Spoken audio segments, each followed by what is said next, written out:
여러분 삶의 페이스메이커이자 달리면서 듣는 러닝라디오 러너스 하이입니다. 오늘은 미래 골라잡기 시리즈의 마지막 편을 준비했습니다. 앞서 1권과 2권을 각각 원하는 미래를 주문하는 법, 미래 골라잡기라는 제목으로 소개해드렸는데요. 원하는 미래를 선택할 수 있다는 주장도 살짝 당황스럽지만 처음 들어보는 생소한 개념들이 많이 등장하다 보니 이해가 조금은 어렵기도 합니다. 불편을 조금은 덜어드리고자 개념들을 간단하게 소개하고 시작하도록 하겠습니다. 우선 책 제목 트랜서핑은 트랜스와 서핑의 합성어로 이미 존재하는 미래를 서핑하듯이 골라잡을 수 있다라는 책의 핵심이 되는 논리입니다. 그렇게 다양하게 존재하고 있는 미래의 모습을 가능태라고 하죠. 원하는 미래, 즉 가능태에 안착하기 위해서는 나의 욕심이나 욕망이 아닌 깊은 영혼이나 자연의 순리와 합치된 순수한 외부 의도로서 행동해야 한다고 합니다. 하지만 항상 우리를 호시탐탐 노리는 펜듈럼이라는 녀석을 조심해야 합니다. 펜듈럼은 어떤 집단의 의식이나 사고가 동조되어 만들어낸 거대한 힘을 일컫는데요. 문화, 종교, 제도, 사회적 현상 등 다양한 모습을 하고선 나의 에너지만 착취하고 종국엔 무참히 버린다고 합니다. 이 무시무시한 펜듈럼의 올가미에 걸려들지 않기 위해선 중요성을 낮춘 초연한 생각과 자세가 매우 중요하다고 하죠. 언뜻 게임 공략집 같기도 합니다. 너무 복잡하고 어렵기만 한 세상이 어떨 때는 차라리 게임이었으면 하는 바람으로 이런 책이 우리에게 위안을 주기도 하는 것 같습니다. 오늘은 이 공략집 시리즈의 마지막 편 중 사람들에게 매력적인 존재가 되는 방법에 대한 부분을 발췌해 왔습니다. 이 트랜서핑의 세계에서는 어떻게 매력적인 사람이 될 수 있는 걸까요? 어떻게 매력적인 사람의 미래, 즉 가능태를 골라잡을 수 있는 걸까요? 그럼 오늘의 러닝 시작하겠습니다. 제2장 프레일링. 프레일링은 대단히 매력적인 인간관계의 테크닉이다. 성공을 위해 사람들을 움직이는 법을 배우고 싶은가? 그것은 가장 비효율적이고 미심쩍은 방법이다. 목표를 이루려고 주변 세상을 힘으로 밀어붙일 필요가 없다. 당신은 세상이 두 팔을 벌리고 마중 나오는 것을 보게 될 것이다. 사람들은 자기도 모르는 이유로 당신을 좋아하기 시작할 것이다. 받으려는 의도를 거부하라. 그리고 그것을 주려는 의도로 바꾸라. 당신은 거부했던 그것을 받게 된다. 우리는 인생에서 성공한 정도를 잴 때 한편으로는 이루어 놓은 업적으로 다른 한편으로는 쌓여있는 문제의 양으로 측정하는 데 익숙해져 있다. 트랜서핑은 문제와 싸우기를 그만둘 수 있도록 도와준다. 문제를 잘 해결하도록 도와주는 것이 아니라 전혀 문제에 부딪히지 않도록 도와주는 것이다. 목표는 평범하지 않은 방법, 즉 외부 의도의 도움으로 이루어낸다. 그 어떤 문제도 일의 성취도 다른 사람들과의 관계 속에서 일어난다. 그것은 개인적인 관계도 될 수 있고 사업상의 관계도 될 수 있다. 따라서 이런 질문을 던질 수 있다. 사람 사이의 관계에서도 외부 의도를 활용할 수 있을까?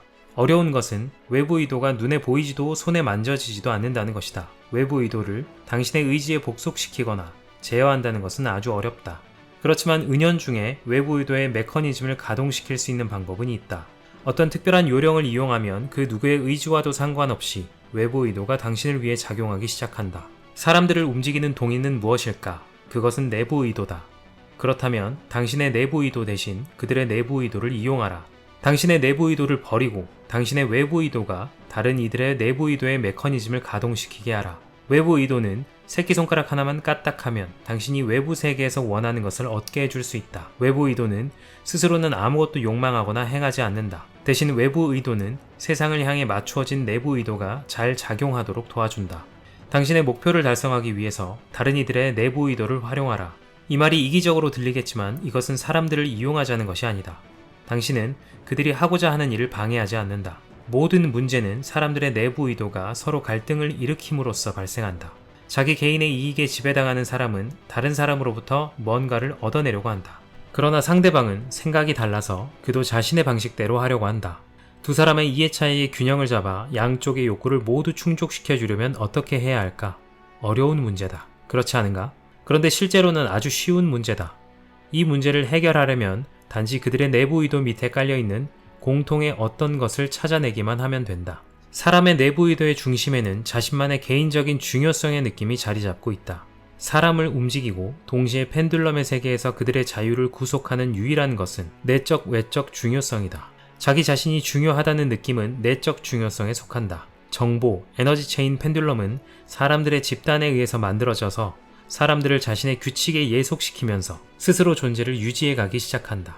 여기서 중요성의 느낌이 사람들을 예속시키는 미끼가 된다. 그러니까 사람들의 동기 중 가장 큰 부분은 자신의 개인적 중요성을 실현하는 데에 있다. 나머지 부분은 프레일레, 영혼이 가진 주파수 특성, 즉 영혼의 소망과 관련된다. 이 프레일레 부분은 대개 덜 발달되어 있다. 펜듈럼의 세계에서 자신의 중요성을 유지하고자 하는 끊임없는 욕구가 영혼의 목소리를 들리지 않게 가로막기 때문이다. 다른 사람들과의 관계 속에 외부 의도의 메커니즘을 가동시키려면 잘못된 고정관념을 깨뜨릴 필요가 있다. 이와 같은 그럴듯한 말을 자주 들었을 것이다. 다른 사람을 변화시키려 하지 말고 너 자신부터 변하라. 이 말은 즉각 뭔가 불편한 기분을 일으켜 놓는다. 그래, 난 완벽하지 않아. 그러니까 난 변해야 해. 하지만 난 사실 변하고 싶지가 않아. 변하고 싶지 않은 것이 당연하다. 다른 사람을 변화시키려 들 필요도 없지만 당신 자신도 바꾸려 해서는 안 된다. 자신이나 다른 사람에게 무슨 짓을 하든 그 모든 노력은 당신의 내부 의도에 의한 비효율적이고 해로운 행위가 될 것이다. 이 문제에 대해서는 다른 해결책이 있다. 다른 이들이 자신의 내부 의도를 실현하도록 허용하라. 그러면 외부 의도가 작용하기 시작해서 당신의 내부 의도는 저절로 실현될 것이다. 일례로 남자친구가 자기와 결혼해주기를 원하는 여성이 있는데 그 남자는 무슨 이유인지 자꾸만 핑계를 대면서 빠져나가려고 하는 경우를 들어보자. 이 여자는 내부 의도를 동원하여 남자친구를 자기와 결혼하게 만들 궁리에만 모든 생각을 쏟고 있다. 그러나 아무리 해도 성과는 나타나지 않는다. 오히려 결혼에 부여한 중요성과 자신의 소망 때문에 잉여 포텐셜만 만들어내게 된다. 결국 균형력은 남자친구를 빼앗아가 버릴 것이다. 그는 그녀를 사랑하지 않았던 게 아닐까? 당연히 사랑하지 않았을 것이다. 그녀는 자신의 사랑을 의존적인 관계로 변질시켜 버렸던 것이다. 나를 사랑한다면 나와 결혼해야 해. 외부 의도가 작용하게 하려면 이 여성은 그와 결혼하려는 욕망을 버려야 한다. 그리고 이렇게 물어봐야 한다. 남자들은 무엇을 위해서 결혼할까? 이 질문에 답을 찾는 것은 어렵지 않을 것이다. 그는 두말할 필요도 없이 자신만의 중요성을 실현시키고 싶을 것이다. 나는 사랑받고 있다. 나는 가치 있는 사람이다. 누군가가 나를 존경하고 있다. 등등 그의 중요성을 실현시켜주는 대로 에너지를 돌린다면 그녀는 자신의 목표를 성취할 뿐만 아니라 이와 유사한 자신의 중요성도 실현되게 할 수 있을 것이다. 그런데 만일 그가 누군가의 사랑과 존경을 받을 만한 사람이 아니라면 어떻게 해야 할까? 그렇다면 도대체 그에게 매달려 있을 이유가 어디 있겠는가? 우리는 누구나 선택의 자유를 가지고 있는데 말이다. 아시다시피 당신 자신을 변화시킬 필요가 없다. 유리에 머리를 부딪히고 있는 파리가 밖으로 빠져나갈 수 있는 구멍은 전혀 다른 곳에 열려 있다는 말이다.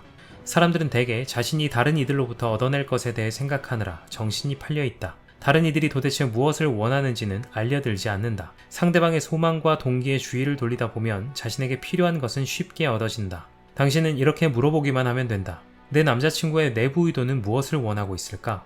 이것은 닫힌 유리창에서 벗어나서 마침내 바로 곁에 열린 창을 발견한다는 뜻이다. 그렇게 하고 나면 남자친구의 내부 의도를 실현시키는 쪽으로 당신의 내부 의도를 조정하는 일만 남는다. 그렇게 함으로써 당신의 내부 의도는 외부 의도로 바뀌는 것이다. 내부 의도는 다른 사람의 주의를 자기에게로 끌어당기고 자신의 가장 좋은 점을 보여주려는 쪽으로 방향 맞춰지는 것이 대부분이다. 당신이 뜻대로 잘 풀리지 않는 어떤 일 때문에 걱정에 쌓여 있다고 가정해보자. 당신은 어느 파티에 간다. 모여있던 모든 초대객들의 눈이 즉시 당신에게 쏠려서는 당신이 거기 있는 동안 내내 떨어지지 않을 것이다. 사실 거기 있는 사람들은 오로지 당신의 옷매무새와 걸음걸이와 당신이 하는 말을 놓고 씹기 위해서 모인 것이다. 그들의 웃음소리가 들린다면 그것은 바로 당신을 비웃고 있는 것이다. 얼마나 많은 사람들이 당신을 경멸의 눈빛으로 흘겨볼지를 상상해보라. 당신에게 동정심을 보낸다. 물론 당신은 이 모두를 뒤집어 놓고 봐야 한다는 것을 눈치챘으리라. 사람들은 무엇보다도 자기 생각에 바쁘다. 그리고 다른 사람들이 자기에 대해 어떻게 생각할지를 걱정하느라 바쁘다. 다른 사람들에 대한 생각은 맨 나중에 떠오르는 법이다. 그러니 걱정을 모두 내려놓고 마음 편안하게 쉬어도 된다. 자연스럽게 행동하려고 애쓰지 말고 그냥 단순히 편안하고 자연스럽게 행동하도록 자신을 놓아주라. 자연스럽게 행동하기를 목표로 삼아봤자 아무런 소득도 없다는 점을 명심해야 한다. 물론 슬라이드를 사용하면 얼마간의 결과를 얻을 수 있을 것이다. 그러나 그것은 시간이 걸리는 일인데 파티는 오늘 열린다. 중요성을 제거하기만 하면 자연스럽게 행동할 수 있다. 그러나 중요성을 내려놓는 것도 그다지 쉬운 일이 아니다. 당신은 자신을 최대한 잘 보이고 싶은 욕망을 쉽사리 거부하지 못할 것이다. 이런 상황에서 빠져나오는 아주 쉬운 방법이 있다. 누군가가 당신과 사귀고 있다면 그는 무엇보다도 당신이 그에게 보내는 주의에 관심을 갖는다. 사람들이란 모두 자기 자신에게만 관심을 가지고 있다는 사실은 확신해도 좋다. 당신도 그들에게 관심을 주라.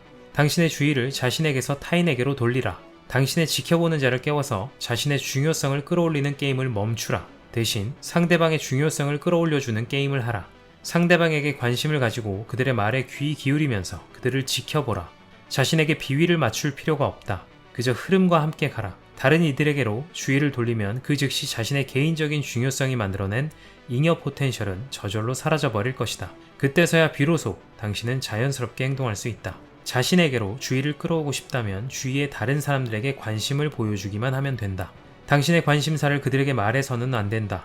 그들에 대해서 그리고 그들의 관심사에 대해 이야기하라. 그럴 때 당신의 내부 의도는 외부 의도로 바뀔 것이다. 당신 주위의 사람들은 그와 같은 말상대에게 곧 흥미를 보일 것이다. 그들은 당신의 외부 의도에서 벗어날 수가 없을 것이다. 이것은 언제나 신비롭게 짝이 없게 잘 먹혀든다. 다른 사람들로 하여금 자신에게 흥미를 갖게끔 만들려고 애쓰는 것은 소용없는 일이다. 그것은 내부 의도다. 다른 이들에게 흥미를 갖는 것, 그것이 바로 외부 의도인 것이다. 내부 의도를 버리고 다른 이들에게 주의를 돌리라. 그러면 당신은 바라는 결과를 그들로부터 힘들이지 않고 얻게 될 것이다. 외부 의도가 당신을 위해 그 일을 대신해준다. 어떻게 다른 이들에게 관심을 기울이는 것이 오히려 그들의 주의가 나에게로 끌려오게 하는 것일까? 내가 타인에게 관심을 가지기 시작한다고 치자. 하지만 그런다고 해서 과연 내가 더 호감을 끄는 사람이 될 수 있을까? 비록 당신에게 지금보다도 1000배나 더 호감이 간다고 하더라도 모든 사람은 언제나 무엇보다도 자기 자신에게 마음을 빼앗긴다. 그리고 맨 나중에야 다른 사람에게로 관심을 돌리는 것이다. 당신도 늘 자기 자신만 생각하면서 주의를 끌려고 하고 있지 않은가? 상대방에게 관심을 보여주면 그의 내부 의도가 실현된다. 그 실현은 어디에서 오는 것일까? 물론 당신으로부터다. 그의 내부 의도가 실현되고 나면 누가 그의 관심을 살 수 있을까? 오직 당신뿐이다. 일상의 만남에서 중요한 점은 당신이 얼마나 호감 가는 사람인가가 아니라 어느 특정한 사람과의 관계에 얼마나 잘 어울리는가 하는 것이다. 그가 따지는 것은 바로 그 점이다. 자기 자신에 대해 생각하면서 그리고 당신과 가까이 지내면서 그는 스스로 흡족해야 할 만한 자신의 관계 시나리오에 당신이 얼마나 잘 맞을지를 의식적으로 무의식적으로 따져본다. 사람은 어떻게든 자신의 중요성을 인정받을 때 그런 만족을 얻는다. 나는 사랑받고 있어. 사람들은 나에게 관심 있어. 나는 의미 있는 존재야. 그들은 나를 존경하고 있어. 나는 다른 이들보다 못하지 않아. 난 가치 있어. 자, 한번 생각해보라. 자기에게 관심을 가져주기를 남에게 강요할 때 당신은 무엇을 얻을 수 있을까? 또 다른 이에게 관심을 기울일 때는 무엇을 얻게 될까? 물론 당신이 그의 중요성을 만족시켜 준다면 당신은 완벽하게 어울리는 사람이 될 것이다. 자신의 만족을 얻으면 그는 당신의 빤히 보이는 결점도 눈 감아주고 약점을 용서해 줄 것이다. 하지만 이 모든 것은 최후의 고려 대상이다. 당신은 자신의 결점에 신경을 쓰면서 그것을 감추고 좋은 점만 보여주려고 애쓴다. 반복하지만 당신의 장단점은 당신의 파트너에게는 가장 덜 중요한 것이다. 그에게 가장 중요한 것은 자신의 중요성을 느끼는 것이며 당신과의 교제로부터 그것을 얻는다. 당신은 모든 면에서 멋진 사람일지도 모른다. 그러나 친구나 애인을 찾는 데는 그것이 도움이 되지 않는다. 스타들은 오히려 외로움을 느끼는 경우가 많다. 사람들은 당신이 멋진 것을 알지만 그보다도 먼저 그런 완벽한 사람 옆에서 자신이 얼마나 중요한 존재로 있을 수 있을지를 계산하고 있다. 당신이 그의 앞에서 온갖 화려한 빛을 발한다면 그 사람은 아마도 자신의 존재를 그 영광에 가려 퇴색되리라고 생각할 것이다. 자신에 대해 생각하기를 멈추고 상대방에게 초점을 맞추라. 그가 당신 옆에서 중요성을 느낄 기회를 주라. 그럴 때만 당신은 그를 얻을 것이다. 사람들에게 관심을 줄 때는 진정으로 마음에서 우러나오게 하라. 당신이 호감을 사는 비결을 알고 있다는 것, 혹은 당신의 행동 뒤에 모종의 이기적 동기가 숨어 있다는 것이 드러나지 않게 하라.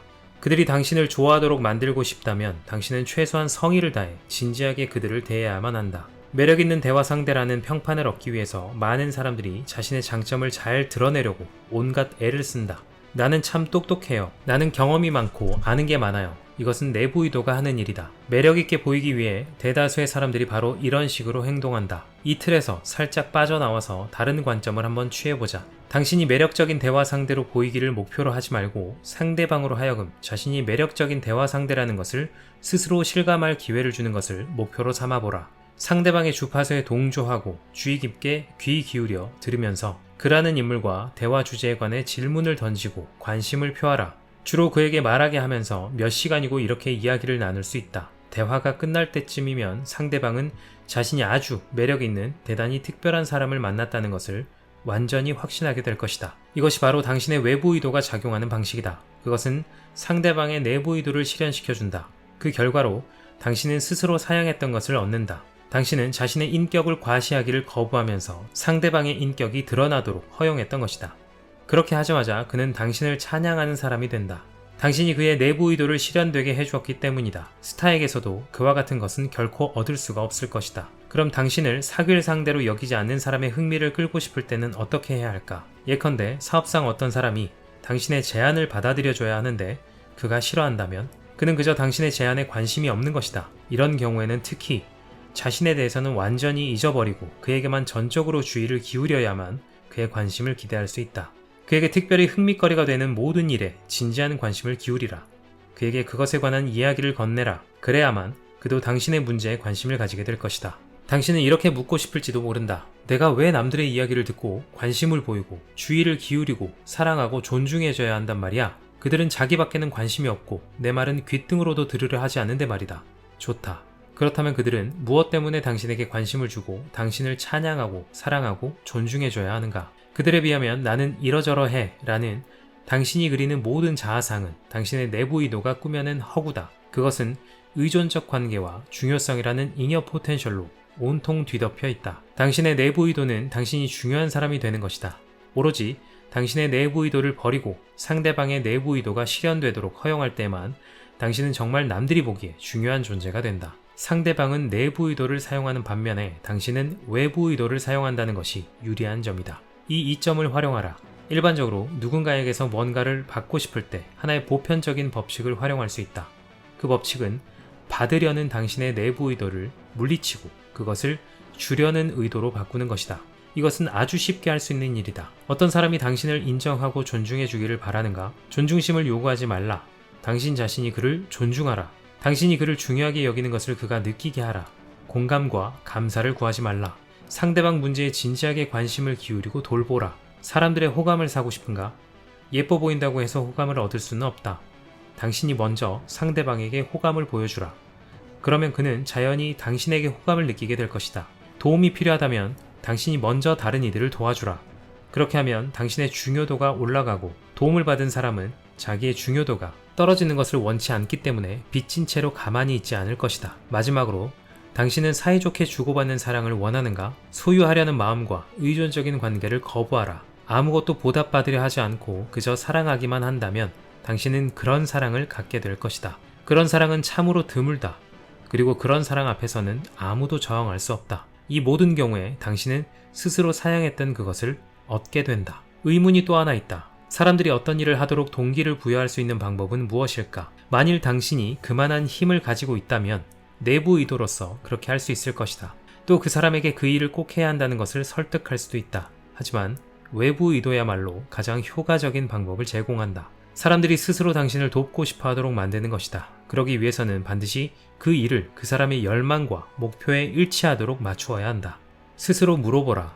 어떻게 하면 내가 원하는 일을 상대방이 필요로 하는 것과 연결시킬 수 있을까? 먼저 그 사람에게 필요한 것을 알아내라. 그는 무엇을 얻고자 애쓰고 있으며 무엇이 모자라는가? 돈, 권력, 타인의 존경, 일의 성공에서 오는 만족감, 자녀, 권위, 지위, 명성 등등 이 모두가 개인적 중요성이라는 주제의 다양한 변형에 지나지 않는다. 하루해가 저물어갈 때 세상에서 자신이 무의미하게 느껴지면 사람은 누구나 기분이 우울해진다. 자신이 아무것도 아니라고 느껴질 때, 세상에 자기와 관련된 일이 거의 없다고 생각될 때 우리는 자기의 개인적인 중요성을 높여보려고 애쓴다. 사람들은 어떤 결과를 성취하고 나면 다시 새로운 과제를 설정한다. 그러면 개인의 중요성이 더 높아진다. 사람은 이런 식으로 자신의 내적 중요성을 추구하면서 평생을 보내게 된다. 거기에 잘못된 것은 아무것도 없다. 중요성을 추구하는 사람들의 열망을 비난할 수는 없다. 사람들은 각자 자기만의 방식으로 노력하여 중요성을 성취한다. 그러니 이제 그 과제를 이루는 것이 어떻게 그의 개인적 중요성을 높여줄지를 알아보라. 그런 다음 그의 중요성을 높여준다는 측면에서 그 과제를 그에게 제시하라. 그가 자신의 중요성을 높일 수 있도록 해주라. 그러면 그는 스스로 그 일을 원하게 될 것이다. 그가 그 과제를 끝내면 그의 성취를 넉넉히 인정해주라. 이 원리를 따르면 사람들에게 흥미를 가지고 일할 수 있도록 동기를 부여할 수 있다. 내부 의도를 쓸 때는 그들이 그 일을 하도록 설득하려고 용을 써야 하지만 외부 의도를 쓰면 당신은 단지 다음과 같은 소망을 표현하고 있는 것이다. 모든 일이 나를 위해 절로 잘 풀려나가기를. 외부 의도를 실현하기 위해서는 사람들이 자신의 생각과 일에 몰두해 있으면서도 동시에 당신의 이익에 맞게 움직이도록 만들어야 한다. 그렇게 하기 위해서는 단지 의식을 일깨워서 자신의 이해를 떠나 다른 이들의 이익을 고려하기만 하면 된다. 예컨대 당신이 장사를 한다면 당신은 아마도 고객에게 상품을 어떻게 팔 것인지를 고민할 것이다. 하지만 고객은 당신의 상품을 사줌으로써 당신의 기분을 좋게 해줘야겠다는 생각은 꿈에도 하지 않는다. 그는 누군가가 물건을 그에게 잘 팔아치우기를 바라는 게 아니다. 그는 사고 싶은 것일 뿐이다. 차이를 알겠는가? 모두가 나에게 뭔가를 떠맡기려고 기회를 노리고 있다. 그러나 나는 그것을 원치 않는다. 나는 내가 스스로 원하는 것을 고르고 싶은 것이다. 당신의 상품을 어떻게 팔지를 고민하지 말라. 고객이 무엇을 갖고 싶어 하는지를 생각하라. 팔려고 애쓰는 것은 내부 의도다. 외부 의도는 완전히 다른 방향, 고객이 원하는 것을 찾아내는 쪽에 맞춰져 있다. 그가 원하는 것이 어떤 상품인지를 반드시 알아내야 할 필요도 없다. 만일 고객이 관절염으로 고생하고 있다면, 그리고 당신이 진지하게 관심을 보이면서 좋은 병원이나 치료법을 권한다면 그는 당신의 물건을 사줄 것이다. 그 물건이 최고라서가 아니라 당신이 벽돌을 팔면서도 그의 관절염에 관심을 기울여 주었기 때문이다. 이것은 단순화된 예이긴 하지만 그 배경의 원리는 언제나 정확히 작용한다. 당신이 누군가로부터 뭔가 원하는 것을 얻어내야 할 때, 혹은 어떤 일을 하게끔 만들어야 할 때는 반드시 당신의 내부 의도는 옆으로 제쳐놓으라. 그리고 스스로 이렇게 물어보라. 이 사람의 내부 의도는 어디에 맞춰져 있을까? 그의 의도를 이루는 데 기여하는 행동을 하라.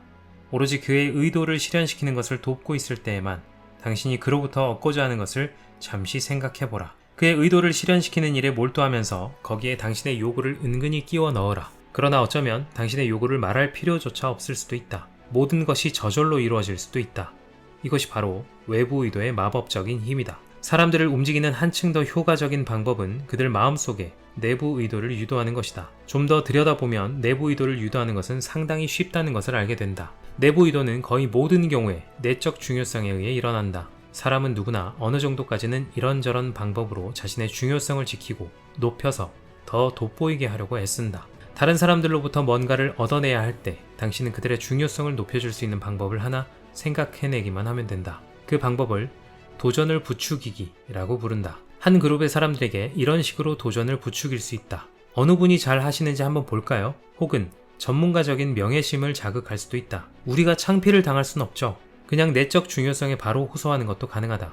우리의 본때를 보여줍시다.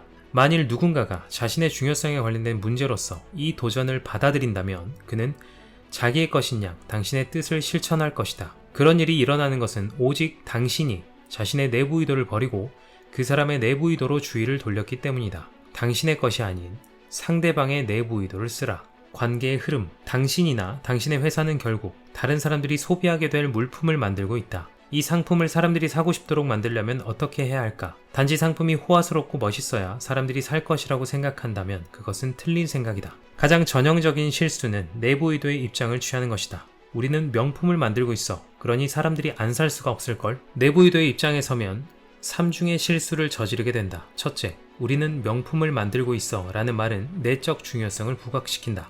당신은 자기의 제품이 완벽하다고 여기고 따라서 그것은 당신에게 중요해진다. 만약 그렇다면 당신은 그것을 객관적으로 평가할 수 없다. 평정심을 잃어버리는 것이다. 둘째, 내부 의도는 상품을 다른 이에게 팔기를 겨냥한다. 그러나 사람들은 그것을 사려 들지 않을 것이다. 그들이 볼 때 그것은 명품이 아니며 누군가의 상업적 의도는 그들의 관심거리가 아니기 때문이다. 그리고 마지막으로 가장 중요한 실수는 내부 의도의 초점이다. 그 초점은 고객의 요구에 맞춰져 있지 않고 제품에만 맞춰져 있다. 내부 의도의 편협한 시각은 결국 당신으로 하여금 아무도 필요로 하지 않는 완벽한 제품을 만들어내게 한다. 실제로 이런 일이 무수히 일어나고 있다. 외부 의도의 태도는 사람들이 원하는 것, 그들에게 결핍된 것, 그들에게 필요한 것, 그들에게 동기가 되는 것, 그들의 흥미를 일으키는 것을 알아내는 것이다. 외부 의도는 가능태의 흐름에 맞춰져 있다. 당신은 마음이 지어낸 명품 생산에 매달리면서 흐름을 거슬러 가려고 애쓴다. 마음은 언제나 자신의 능력을 이상화하는 경향이 있다. 마음은 주위를 살피지 않고 그 제작 과정에만 완전히 사로잡혀 버린다. 마음은 모든 것을 자신의 통제하에 두려고 애쓴다. 하지만 고객들의 요구는 쉽사리 통제되지 않는 것이어서 언제나 자기만의 흐름을 타고 흘러가 버린다. 마음은 수요의 경향을 예측하지 못한다. 그리고 그것은 사실 필요하지도 않다. 당신에게 필요한 것은 그 흐름을 따라가면서 그 방향의 아주 미세한 변화를 알아차리는 것이 전부다. 수요를 일으킬 물건을 발명해낼 필요는 없다. 시대를 앞선 발명품들은 거의가 다 쓰일 곳을 찾지 못한다. 완전히 새로운 것은 절대로 만들어내지 말라는 뜻이 아니다.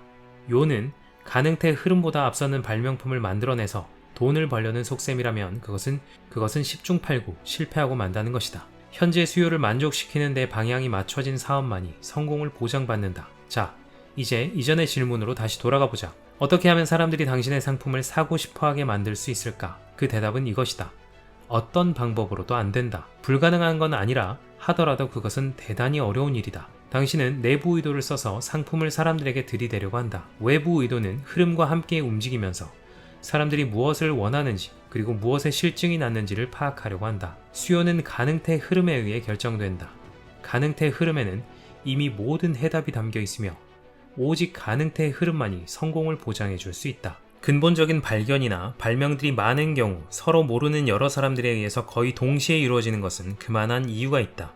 가능태 공간 속을 움직이는 물질적 실현점은 그런 식으로 현상화하여 드러나는 것이다. 일어나기로 되어 있는 일들은 때가 되면 일어난다. 레오나르도 다빈치는 현대에 와서야 물질적으로 실현된 많은 발명품들을 예견했었다. 아무튼 이 사실은 너무나 명백해 보이지만 마음은 번번이 그것을 까먹고 흐름에서 빠져나오려고 하고 흐름을 자기가 통제하려고 애쓴다. 가능태 흐름이 마음에게 주어진 호사스러운 선물이라는 것은 이미 말했다. 이것을 항상 명심하고 이 행운을 활용하라. 그러면 많은 문제와 장애물들이 당신을 그냥 지나쳐갈 것이다. 인간관계의 문제들 가운데 많은 부분이 가능태의 흐름을 거스른 결과로 생겨난다. 비판은 이 거스름이 드러난 것 중에 하나다. 비판은 내부 의도의 직접적인 소산이다. 용기를 부추겨주는 것과 사람의 긍정적 자질에 초점을 맞추는 것은 외부 의도의 속성이다. 사람을 비판하는 것은 외부 세계와 맞싸우는 것과 다르지 않다. 거기서는 어떤 식으로도 이익을 얻을 수가 없다. 악의를 터뜨려서 적을 화나게 하는 것이 유익하다고 생각하지 않는 한 말이다. 그와는 반대로 용기를 북돋아주는 것은 인간관계를 이끌어가는 추진력이 된다. 사람을 비난하고 비판하는 것은 내부 의도로서 상대방에게 영향을 미치려고 애쓰는 것이다. 반대로 그 어떤 경우에도 상대방의 장점을 부각시켜주는 것은 당신은 아무것도 잃지 않으면서 상황이 당신에게 유리하게 전개되게 하는 것이다. 스스로 잘못을 저질러서 비난을 받아 마땅할 때조차도 비난은 언제나 고통스럽다. 하지만 그것이 당신에게는 무엇이 도움이 될까? 하지만 그렇게 해봤자 결국은 잉여 포텐셜을 만들어내어 문제만 일으킬 뿐이다. 당신의 목표가 상대방으로 하여금 잘못을 시인하게 하는 것이라면 당신은 이 역시 실패할 수밖에 없다. 비난을 들으면서 자기가 잘못했다는 것을 온전히 받아들이기란 어려운 일이다. 비록 그가 당신에게 동의한다고 말은 하더라도 말이다. 다른 사람을 희생시켜서 자신의 입장을 주장하거나 누군가를 지배하기 위해서 비난을 이용할 수도 있을 것이다. 그렇게 해서 약간의 결과를 얻을 수는 있겠지만 그런 경우 당신은 조종자로 전락해버릴 것이다. 이런 것이 당신의 목표가 아니라면 비판과 비난을 던져버리라. 사람들을 비난하고 비판함으로써 당신은 허우적대며 흐름을 거슬러 헤엄치려고 애쓰는 꼴이 된다. 타인들의 결점에 대해서는 신경을 완전히 끄고 오직 그들의 장점만을 생각하라. 이것이 흐름을 타고 가는 것이며 그렇게 할 때 당신은 이루 다 헤아릴 수 없는 유익을 얻게 될 것이다. 당신의 지켜보는 자가 잠들어 있지 않다면 그는 언제나 당신을 도와줄 준비가 되어 있을 것이다. 당신이 비난하고 싶어하는 그 사람이 왜 그런 행동을 했는지를 이해할 수 있도록 말이다. 내면의 관찰자로서 지켜보는 자는 당신이 그 게임에 빠져들어 논쟁이나 싸움을 벌이도록 허락하지 않을 것이다. 구경꾼으로서 밖에서 게임을 바라보라. 비판은 해만 끼칠 뿐 아무런 도움도 되지 않음을 명심하라. 그리고 흐름과 함께 나아가라. 비난과 비판은 긍정적인 역할을 할 수가 없다. 이 두 가지는 사람을 균형에서 벗어나게 만들어 따라가고 있던 흐름 밖으로 그를 내동댕이 치기 때문이다. 그 흐름은 그를 특별한 목표로 인도하고 있었는데 말이다. 사람들은 결국 각자 자신의 동기와 열망의 인도를 받는다. 그 어떤 경우에도 상대방의 용기를 북돋아 줌으로써 당신은 그를 자신의 흐름에서 벗어나 자신의 열망을 거스르게 하지 않으면서도 당신에게 유리한 방향으로 그를 인도해 줄 수 있다. 그래야 당신의 소망과 그의 소망이 나란히 함께 갈 수 있는 것이다. 누구의 권리도 침해되지 않고 누구의 자부심도 다치지 않는다. 이제 당신의 이해와 관심은 공동의 것이 된다. 누가 당신을 비판할 때 당신은 기분이 좋은가? 당신은 그 비판을 참지 못하든가 아니면 그런 비판을 받아 마땅하다고 자신을 달래려고 애쓸 것이다. 두 경우 모두 당신은 그 비판을 받아들이지 않는 것이다. 영혼은 언제나 자신이 원하는 일을 하거나 아니면 마음이 해야 할 일을 방해한다. 비판은 영혼을 마음의 적으로 만들지만 격려는 영혼을 마음의 동맹군으로 만들어준다. 논쟁에서 이긴다고 해도 얻을 건 하나도 없다. 단 하나 있다면 적을 한 사람 더 얻는 것이며 그것은 아주 쉬운 일이다. 누군가가 말도 안 되는 소리로 우길 때 당신이 알아듣게 이야기를 한다고 해도 그는 절대 거기에 수긍하려고 하지 않을 것이다. 그가 자기 비판적이고 자책하는 성향을 지녔다면 당신의 말에 동의할지도 모른다. 그러나 그런 사람을 이긴들 무슨 소용인가? 어떤 식으로도 당신의 이익이 침해받지 않는 한 다른 이들이 당신이 동의하지 않는 것을 주장하더라도 그냥 내버려 두라. 그것이 잉여 포텐셜을 만들어내지 않는 길이며 흐름을 거스르지 않는 길이다. 논쟁하는 사람들은 보통 그 게임에 푹 빠져 있다. 그들은 깊이 잠들어 있는 것이다. 게임에 말려들지 않으려면 깨어나서 내면에 지켜보는 자를 활동시켜야 한다. 사람들이 논쟁을 벌이고 있다면 객석으로 내려가서 그 게임을 잠시 지켜보라. 사려 깊은 관객의 입장을 취하면 당신은 큰 특권을 얻을 것이다. 논쟁에 끼어든 사람들이 각자 자신의 관점을 입증하면서 내부 의도를 실현시키려고 애쓰는 동안 당신에게는 그들의 눈에는 보이지 않는 해결책이 떠오를 것이다. 그 해결책을 모두에게 강요하려 들지만 말라. 중요한 것은 해결책을 제시하는 것이다. 논쟁은 그들에게 맡기라. 만일 당신이 논쟁에 이겼다면 당신이 진 것으로 생각하라. 상대방이 공식적으로는 당신이 옳았다고 인정한다고 하더라도 마음속으로는 자기가 옳다는 것을 보여줄 비공식적 증거를 무수히 찾아낼 것이 틀림없다. 어쨌든 간에 논쟁에 진 사람의 중요성은 타격을 입었다. 그 타격은 누가 입힌 것일까? 그것은 바로 자신의 관점을 끝까지 관철시킨 사람이다. 사람들을 당신의 적으로 만드는 멋진 방법이 또 하나 있다. 당신이 그에 비해서 얼마나 더 훌륭한 사람인지를 깨우쳐 주는 것이다. 자신을 스스로 우상으로 만들지도 말고 적으로 만들지도 말라.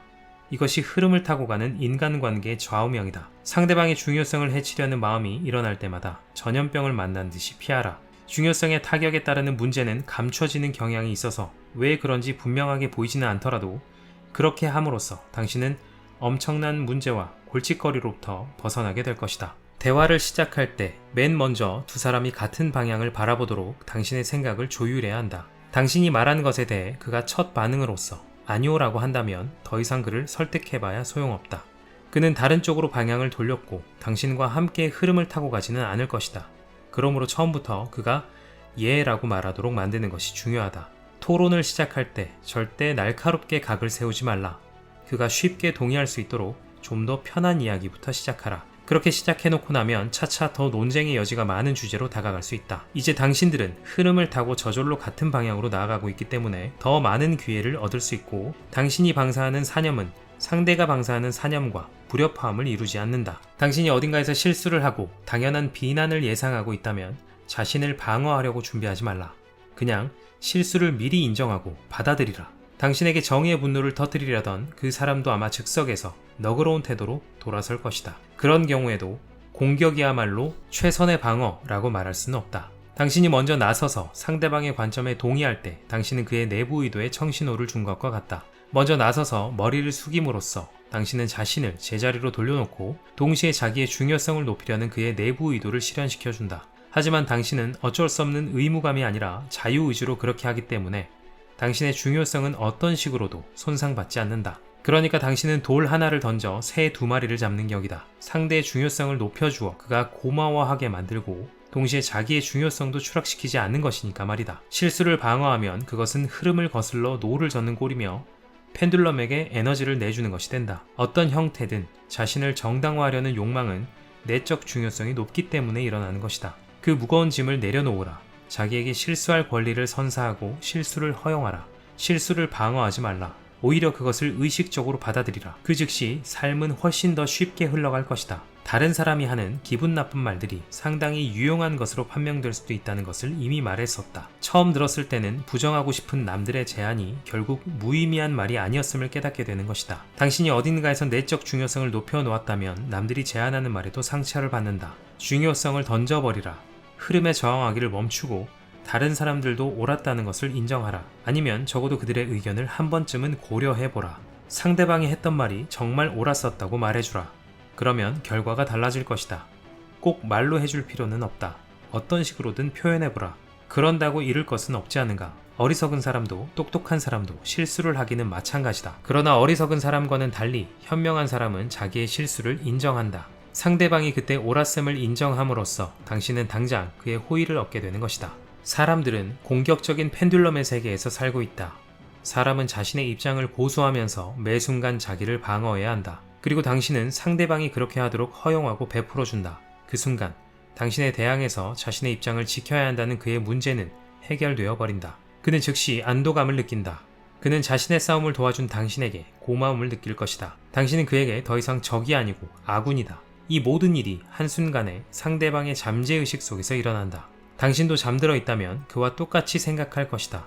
그러나 깨어있기를 실천한다면 상대방의 옳음을 증언하는 목격자의 역할이 어렵지 않을 것이며 오히려 재미있기까지 할 것이다. 이런 경쟁적인 환경 속에서 당신은 싸움에 지친 사람들에게 귀한 보물이 되어줄 것이다. 얼마나 많은 동맹군을 얻게 될지를 상상할 수 있겠는가? 그러기 위해서 당신이 해야 할 일은 이것뿐이다. 자신의 중요성을 내려놓고 타인의 옳음을 인정하기를 게을리하지 말라. 당신은 의식적으로 행동한다. 그것이 유리한 점이다. 하지만 다른 사람들은 잠들어 있어서 고마워하지도 않을 것이다. 그렇지만 만일 그들이 깨어나서 의식적으로 감사를 표현할 수 있게 된다면 당신은 그들이 이렇게 말하는 것을 들으리라. 이 사람은 참 똑똑하군. 정말 마음에 든단 말이야. 난 그가 좋아. 아무도 이런 말을 소리내기는커녕 귓속말로도 말하지 않겠지만 만일 그들의 잠재의식을 표현한다면 꼭 그런 말이 될 것이다. 사람들은 중요성에 눈이 멀고 어깨가 짓눌려서 중요성 외엔 아무것도 알아차리지 못한다. 당신은 커다란 이점을 가지고 있는 것이다. 깨어있음, 중요성이 없음, 타인에 대한 배려. 이 장점들을 활용하면 다른 사람들에겐 돌멩이만 보이는 곳에서 당신은 언제나 황금 덩어리를 보게 될 것이다. 인트로에서 말씀드렸듯 이 책은 참 묘한 것 같아요. 뭔가 허무맹랑해 보이면서도 내용을 읽다 보면 꽤 그럴싸해서 어느 순간 고개를 끄덕이게 됩니다. 이게 정말 진짜인지, 진짜 이렇게 하면 되는 건지 라는 의구심에 싹이 자라지만 읽으면 읽을수록 살면서 느끼고 깨달았던 사실들과 책 속의 내용들이 놀랍도록 들어맞는다는 느낌은 지울 수가 없습니다. 기회가 된다면 이 시리즈를 완벽하게 정리해서 여러분들이 이해하기 쉽도록 풀어드리는 시간도 만들면 좋을 것 같습니다. 저를 포함한 여러분이 인생의 트랙을 게임처럼 달리는 러너로 또 인생의 파도를 멋지게 타는 서퍼로 살아갈 수 있기를 기대해봅니다. 우리는 그 경지를 향해 함께 배우며 달려가고 있습니다. 새로운 인사이트와 깨달음이 가득한 좋은 책 가지고 오겠습니다. 그럼 다음 러닝에서 만나요.